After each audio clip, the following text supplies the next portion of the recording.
more Massachusetts workers head back to their jobs, 5 Investigates is examining safety complaints in the workplace. Our Mike Bodette is looking into concerns that OSHA is failing to protect workers during the pandemic. The mission of OSHA, the Occupational Safety and Health Administration, is clear: ensure safe working conditions and enforce standards. But in these uncertain times for all workers, some say the federal agency is not doing enough. Massachusetts is reopening. People are returning to their jobs and heading back into their offices. Essential workers have been on the job throughout the pandemic. 5 Investigates analyzed nearly 500 COVID-related complaints filed with OSHA since March about Massachusetts companies from all over the state. Complaints against healthcare facilities are by far the biggest category. At a major Boston hospital, disinfectant wipes are locked up. At a nursing home in Fall River, employees are reusing potentially contaminated gowns and provided only one disposable N95 mask, expected to last for 3 weeks. Construction sites have no running water to wash hands, no sanitizer. At a warehouse facility, employees are having to go into work sick with respiratory problems because they do not have sick time. Most, if not all of these complaints closed by OSHA without formal investigations or fines. Yeah, they're taking complaints and they're responding to complaints with what's called a hazard alert letter.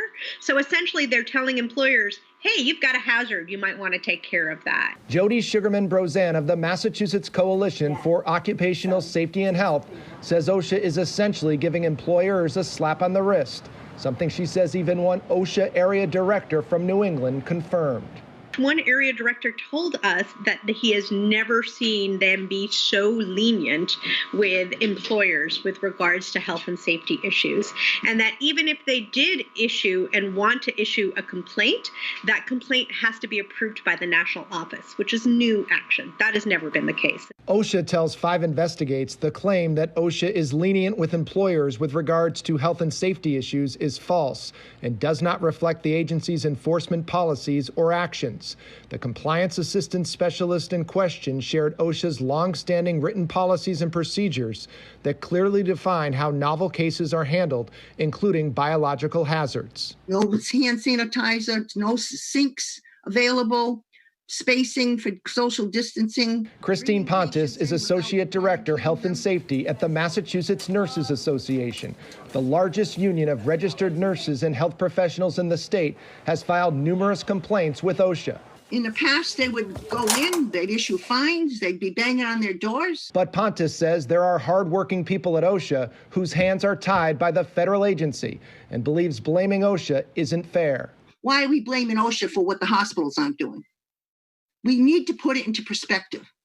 Whose responsibility is this? Sugarman-Brozan says despite concerns about OSHA's effectiveness, worker complaints can be addressed. We're encouraging workers to make that complaint just for history purposes.